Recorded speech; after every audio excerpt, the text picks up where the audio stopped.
Thank you so much for joining us for CBN NewsWatch. I'm Ephraim Graham. Ahead today, a major trial set to begin involving a pro-life activist.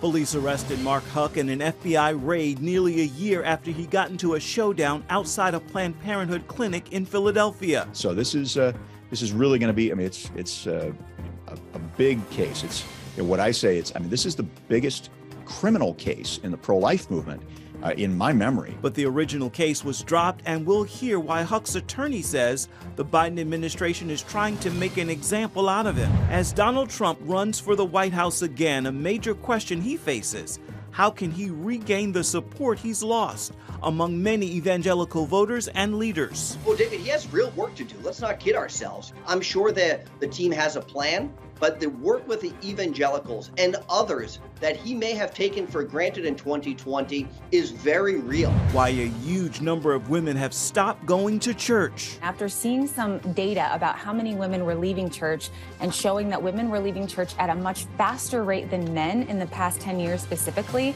I knew there was a message that they needed to hear. We'll hear what this author is saying to encourage them to reignite their faith and return. And a famous site from biblical times now being excavated in ancient Jerusalem. This is a site where all of the Jewish people would gather 3 times a year for Pentecost, Tabernacles, and Passover to immerse, spiritually cleanse themselves before the pilgrimage up to the temple. We'll take you to this historic location as authorities prepare to open it to the public. These stories and more today on CBN NewsWatch. This is CBN NewsWatch. We begin this half hour in Philadelphia, where the trial for pro-life advocate Mark Houck starts today in a federal courtroom. Houck was arrested in an FBI raid last September, nearly a year after he got into a physical showdown outside of a Planned Parenthood in that city. His supporters say he was targeted by the Justice Department after the original case against him didn't make it past municipal court. CBN's Mark Houck brings us the story now. He's in Philadelphia.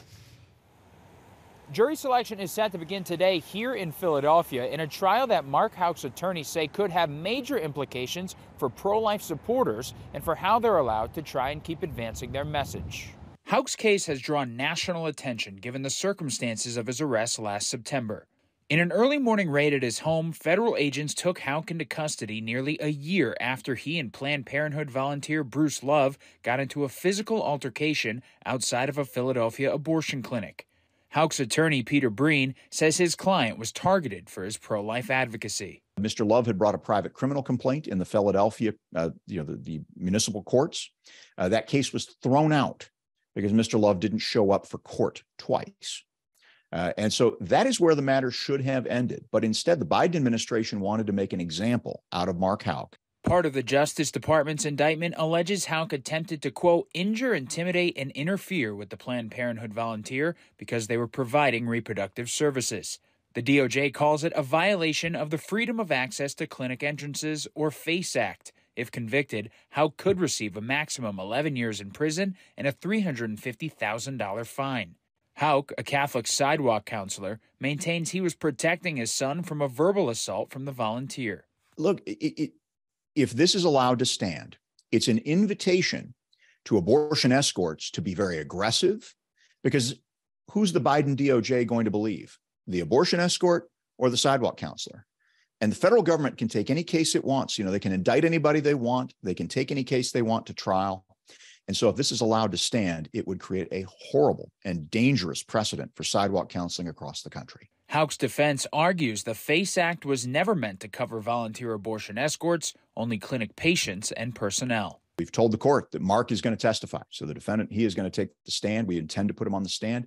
And his son is intending to testify to talk about what he saw that day. And so this is really going to be, it's a big case. It's what I say, this is the biggest criminal case in the pro-life movement in my memory. Houck's attorneys hope to have a pretty quick resolution, and there could be a decision by the end of the week. In Philadelphia, Pennsylvania, Matt Gelka, CBN News. Turning overseas now, the American weapons industry is not prepared to fight a war with China. The Wall Street Journal reports the finding in a study from the Center for Strategic and International Studies. That's a think tank in Washington. U.S. inventories of weapons have fallen to a low level after sending equipment to Ukraine, and defense companies aren't able to replenish those supplies. That report comes less than 2 weeks after leaders from the U.S. and Japan met in Washington to talk about a plan to counter threats from North Korea and China. CBN's national security correspondent Caitlin Burke is on this story. The U.S.-Japan alliance remains a cornerstone of our Indo-Pacific strategy, and it's critical to upholding a free and open regional order. President Biden met with Japan's prime minister to discuss further security in the region, including how to transform Japan into a military power as threats grow in the Indo-Pacific. Let me be crystal clear. The United States is fully, thoroughly, completely committed to the alliance, and more importantly to Japan's defense. Last month, Japan released a new national security strategy, increasing its defense spending to a level in line with the standards set by NATO. The plan includes greater investments in missile technology to be used for offensive operations if needed. Defense Secretary Lloyd Austin praised that move this week while announcing a new U.S. deployment arrangement in Japan. Today, we welcomed an historic alliance decision to optimize U.S. force posture in Japan by forward stationing more versatile, mobile, and resilient capabilities. These actions will bolster deterrence in the region and allow us to defend Japan and its people more effectively. The restructuring of U.S. troops would allow for more efficient movement to other islands along the coast if necessary. They'll also be equipped with advanced intelligence, surveillance, and long-range weapon capabilities that could reach enemy ships. We're replacing an artillery regiment with an outfit that's more lethal, more agile, more capable. Secretary of State Antony Blinken also announced a new space component between the two allies, noting that attacks to, from, or within space present a clear challenge. This agreement has been a decade in the making. It covers everything from joint research to working together to land the first woman and person of color on the moon. Caitlin Burke, CBN News. Coming up, evangelical voters strongly supported Donald Trump in 2016 and 2020, but it may be more difficult to win their support next time around. We're going to take a look at the reasons why when we come back.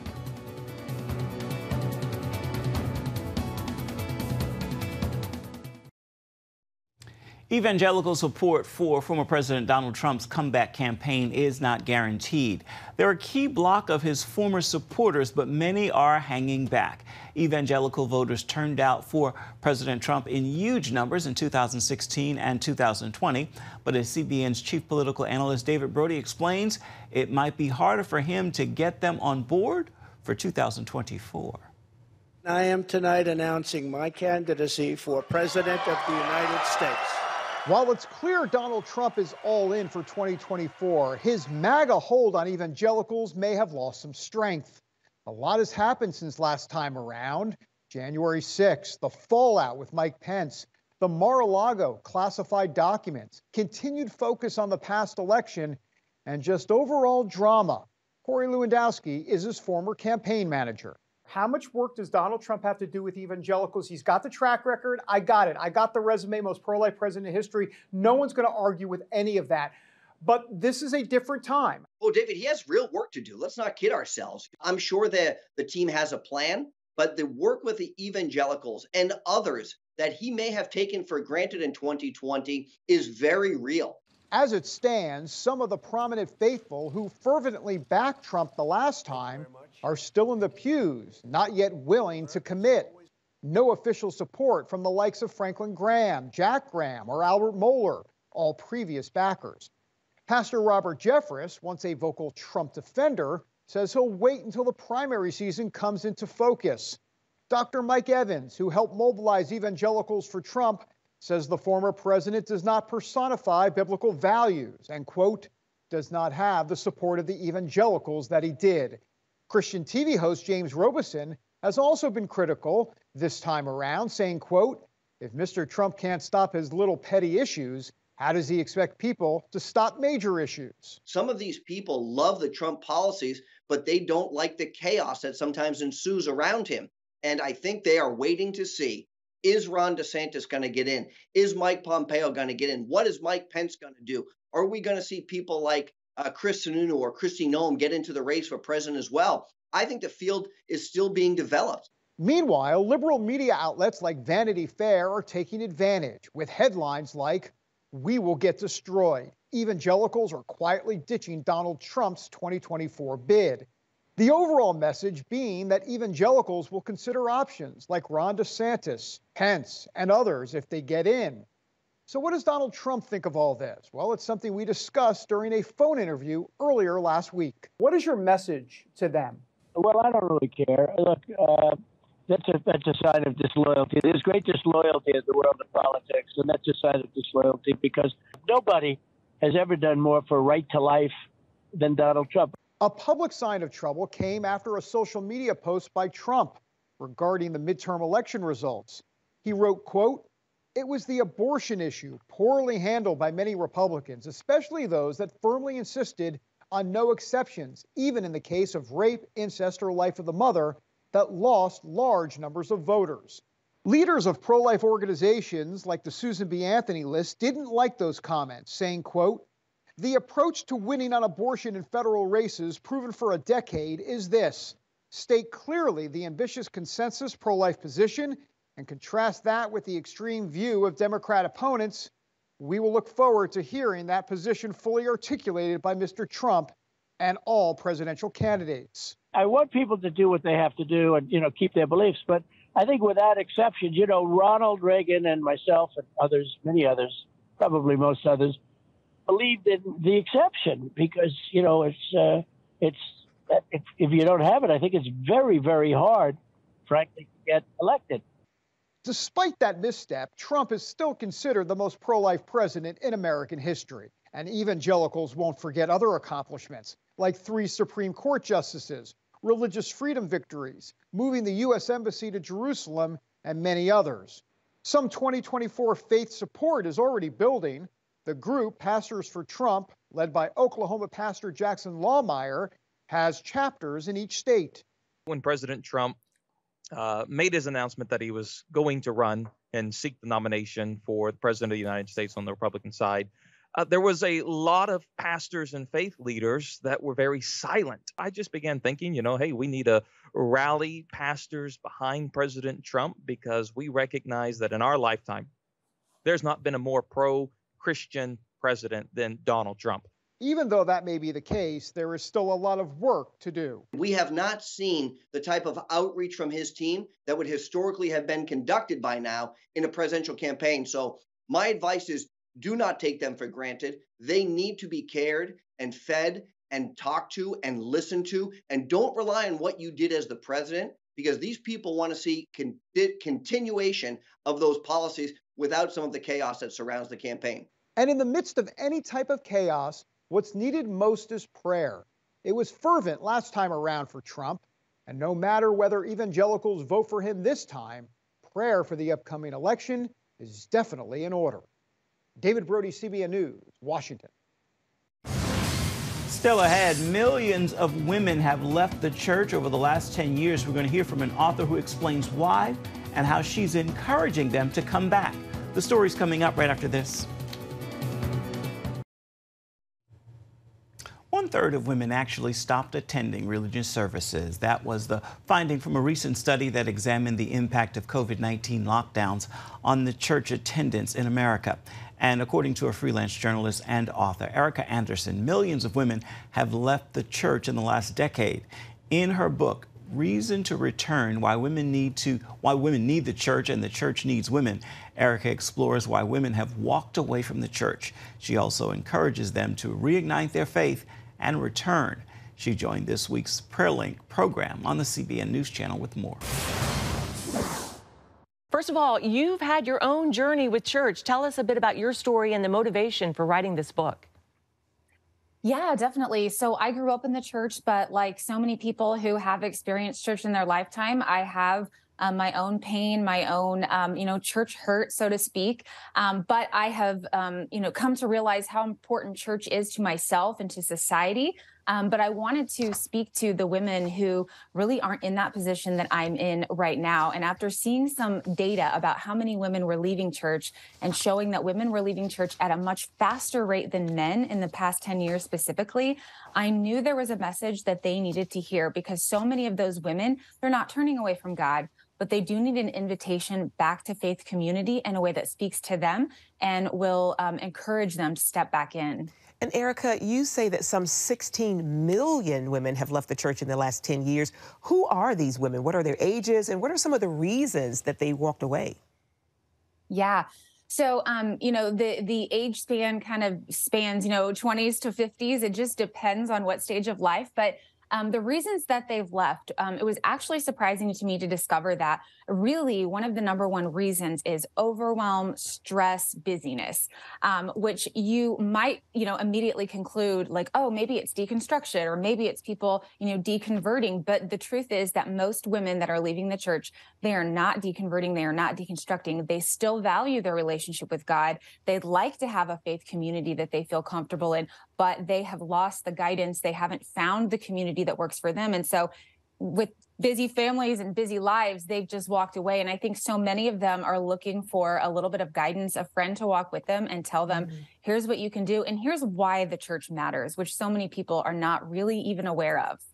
So Ericka, if you were speaking to women right now who've left the church, what would you tell them that the church has to offer them? Why should they come back? Yeah, so the phrase that I like to use a lot is the church of your past doesn't have to be the church of your future. So many people have church experiences in their past that were not good for them, weren't healthy for them, or weren't right for them. And so I want to tell people to open your heart and mind that there is something different that's possible for you, and to look beyond church as a building for 1 hour on a Sunday morning and recognize that church, when it's being done in a healthy way, is really about family. It's about community, support, encouragement. And when you are participating in a healthy faith community, all kinds of benefits happen for you and your family, including better rates of mental health, better relationships, better even physical health. And then your children are also growing up in this really firm faith foundation where they can thrive and are less anxious and less depressed and go into adulthood, feeling confident about who they are and where they are in the world. It's a fascinating book, and I love that you say that church should not just be a holy place, but a healing place. And how do we heal together? Wonderful book, Ericka. Great topic. So needed, so timely right now. Ericka's book, Reason to Return, Why Women Need the Church and the Church Needs Women, is available wherever books are sold. You can catch Prayer Link on the CBN News channel this evening at 6:30 Eastern. You can also download the CBN News app, and you can watch it on YouTube. Coming up, we're going to take you to Israel, where archaeologists are uncovering a well-known location from biblical times, and the public will now be able to see it. We're going to have that story for you when we come back. Please stay with us. Welcome back. For more than 100 years, the city of David has been a treasure trove of historic discoveries, some of them going back around 3,000 years. Now, archaeologists are uncovering one of its most important biblical sites for the world to see. CBN News Middle East Bureau Chief Chris Mitchell brings us the story. Located at the bottom of the city of David is the Pool of Siloam, one of the most important places in ancient Jerusalem. This is a site where all of the Jewish people would gather 3 times a year for Pentecost, Tabernacles, and Passover to immerse, spiritually cleanse themselves before the pilgrimage up to the temple. These steps were uncovered in 2004, but when the pool is fully excavated on the other side of this wall, it will mark the first time in modern history when the Pool of Siloam has been fully excavated and open to the public. So now there is a groundbreaking. We are really in historic times. Really, 2 weeks ago, we have received the okay to start digging. For many years, since 2004, when we discovered this site. And now, after, 18 years later, we are finally able to excavate. Our tractors have started excavating the Pool of Siloam, meaning in a short, I hope, a short year, 2 years, we'll be able to come here and see the full Pool of Siloam in its entirety. This video shows what the pool might have looked like as Jews purified themselves and walked up to the temple. The Bible explains how King Hezekiah built the pool in Chronicles and 2 Kings. Now the rest of the acts of Hezekiah, all his might, and how he made a pool and a tunnel and brought water into the city, are they not written in the book of the Chronicles of the kings of Judah? The book of John describes how Jesus healed the blind man near the pool. When he had said these things, he spat on the ground and made clay with the saliva, and he anointed the eyes of the blind man with the clay. And he said to him, "Go wash in the Pool of Siloam." So he went and washed and came back seeing. Weisman says the pool links the people of the Bible. All of the biblical stories. You want to meet David and Solomon, Hezekiah, the kings, the stories of Isaiah, of Jeremiah, they're here. And this is literally the water system, the life source of that Jerusalem. She adds how this project also makes the connection to the people of today. We are here in Jerusalem, Jerusalem that unites the whole world. Everywhere you go in this world, people are focusing on what's happening in Jerusalem. This is the uniting city. While we're living and creating and innovating in Jerusalem today, at the same time, here at the Pool of Siloam, we're now able to uncover what used to unite us in Jerusalem 2,000 years ago. It's not just history. It's not just something that existed a long time ago and it's not relevant. Jerusalem to this day still unites everybody. It still brings people from all faiths and backgrounds to this spot. And now we're able to uncover the ancient stones that would have done that thousands of years ago. And in doing so, the excavation is the fulfillment of a dream for the people who work at the City of David. The dream, and what we're actually turning into reality here at the City of David, is to finish excavating the Pool of Siloam and be able to have millions of people come from all faiths and backgrounds, visit the Pool of Siloam, be able to walk up the original pilgrimage road to the temple. And hopefully we'll be able to see that dream realized. Chris Mitchell, the Pool of Siloam, the City of David. Time now for your Tuesday Tweetable. This is a message I pray will bless you, and prayerfully you will bless others by posting, tagging, tweeting, and sharing it with those in your circles of influence. Watch what you say. Words not only have meaning, they have power. What you say can change what you see. Speak life over dreams that appear to have died. Speak health to sickness and speak wealth to lack. You can have what you say. It's often better than what you see. That is going to do it for this edition of CBN NewsWatch. Remember, you can always find more of our news programs on the CBN News channel and online at cbnnews.com. You can also email us, newswatch@cbn.com. We look forward to seeing you right back here tomorrow. Thank you so much for watching. Goodbye and God bless.